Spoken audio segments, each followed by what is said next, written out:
All right, guys, welcome to this interview. Today, I have the pleasure to be interviewing best-selling author Ryan Holiday about his upcoming book, The Obstacle is the Way, that's going to be released on May 1st. Now, when Ryan isn't writing bestsellers, he serves as the director of marketing for American Apparel. He's editor-at-large for the New York Observer, and he's also advisor for multiple best-selling authors, including two of my personal favorites, Tim Ferriss and Robert Greene.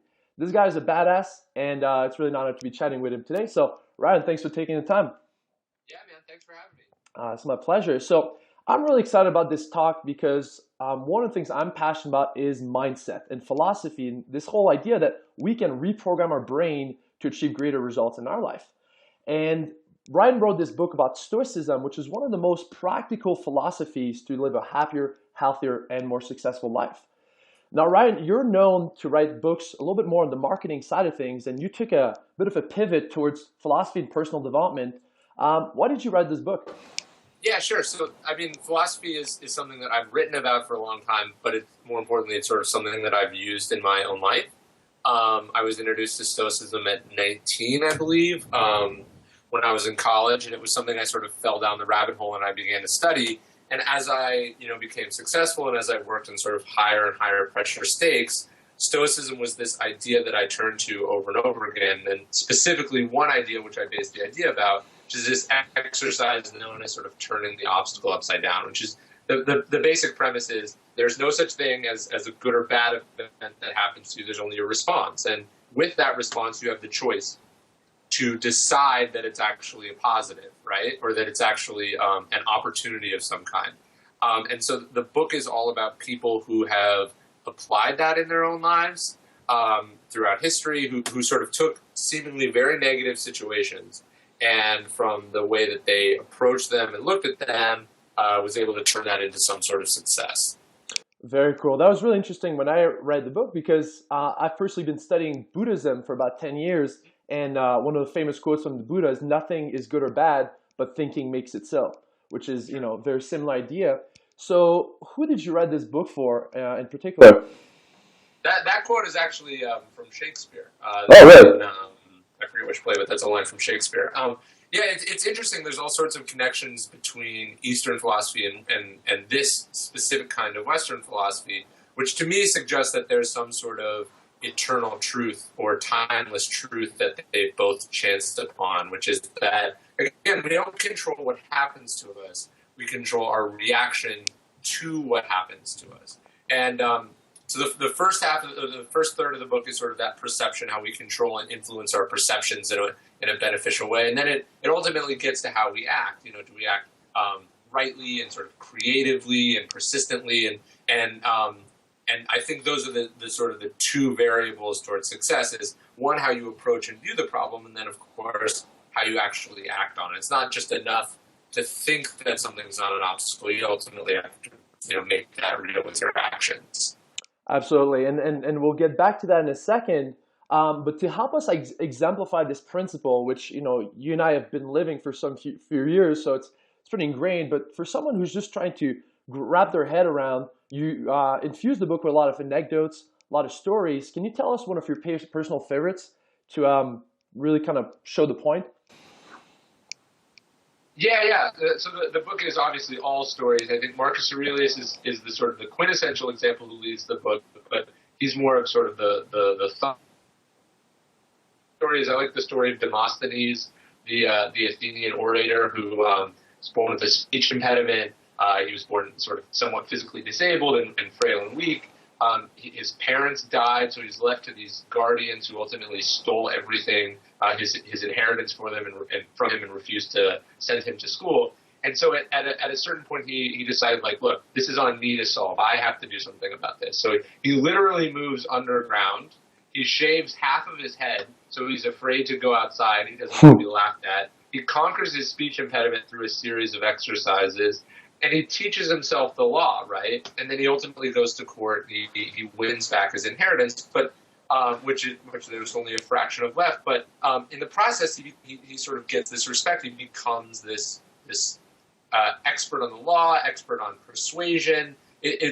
This terrible thing that happened to him was actually the sort of the creation of a path that made him one of the most powerful people in classical Greece. And there's so many stories like that in the book. There's Abraham Lincoln, who people didn't know suffered from sort of a crippling depression his whole life, and it was in the process of dealing and addressing that depression that he developed this sense of sort of compassion and wisdom and detachment that made him perfect for the unique time in which he was president.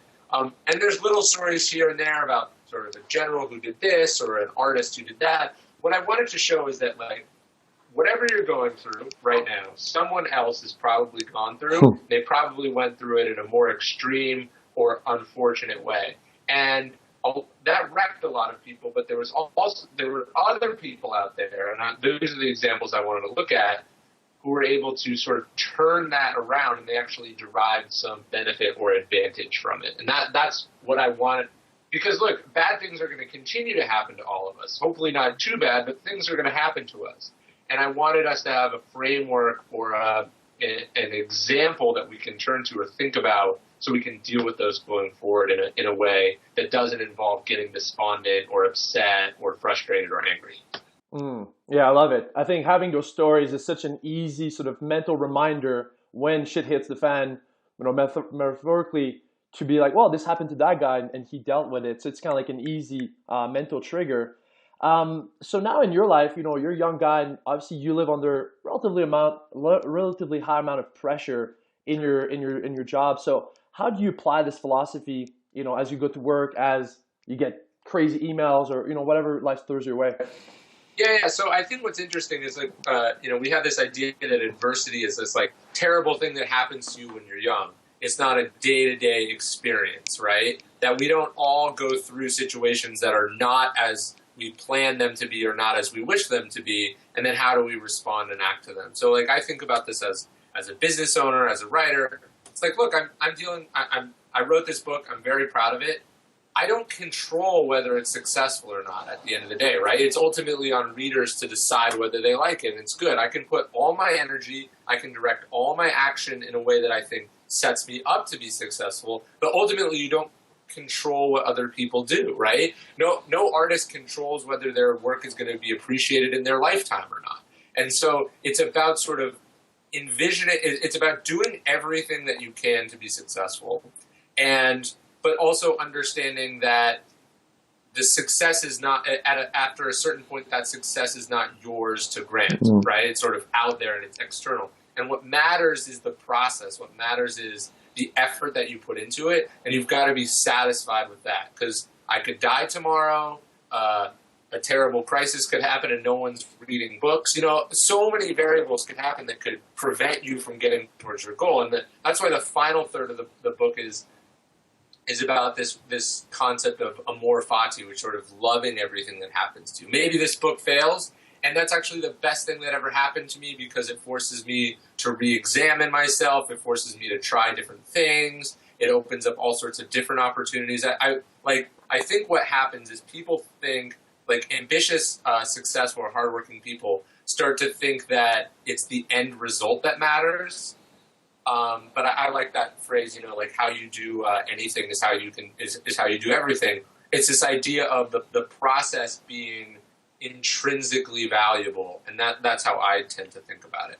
And then just in the course of my day-to-day life, I have employees who mess up, and I've got to decide, do I get angry and yell at them about it, or I use this as an opportunity to teach them, to make them better, and ultimately set us both up to be more successful down the road.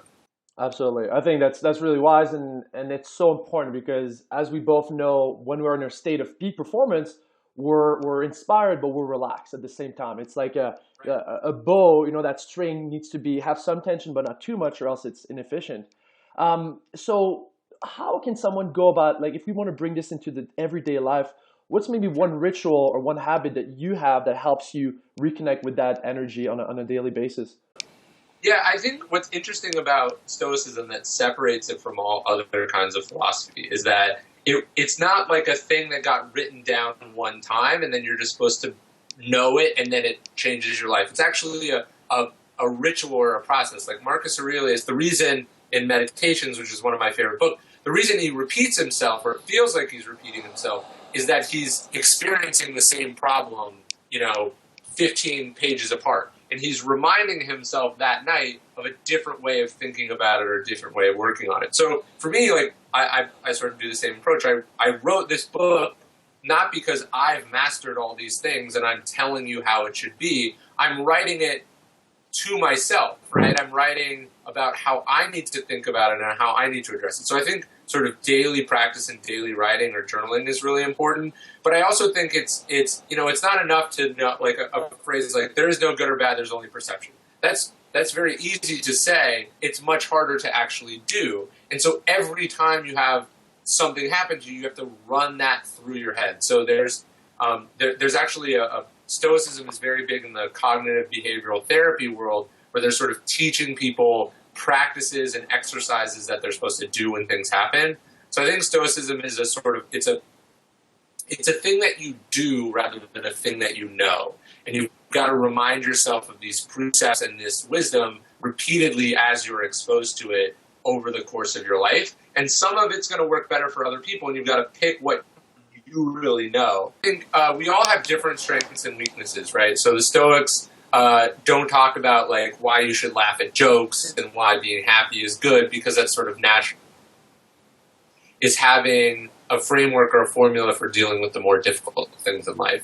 And so I wrote this book to address sort of all kinds of obstacles and all problems, but we're all going to have different areas that make sense for us. And I think it's just important that people sort of work through them, and you've got to do it and think about it until it becomes muscle memory. Absolutely. I couldn't agree more. And for everyone listening at home, I think the insight here is that learning philosophy, improving those mental models in our brain is great, but applying it and having those daily habits, whatever that looks like for you. I like to read a letter to myself every morning. I wrote myself a letter from a state of elevated consciousness when I was at a retreat. I was feeling really good.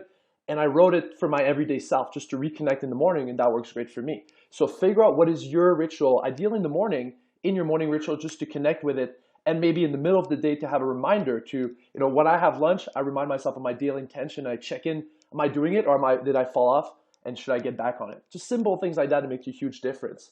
So listen, this is a great book, and clearly Ryan is a wise guy, and this philosophy, I've been applying it. I'm telling you, it's a game changer. It's one of those meta philosophies that affects everything else. So if you're feeling inspired, Ryan, where can people pick up their copy?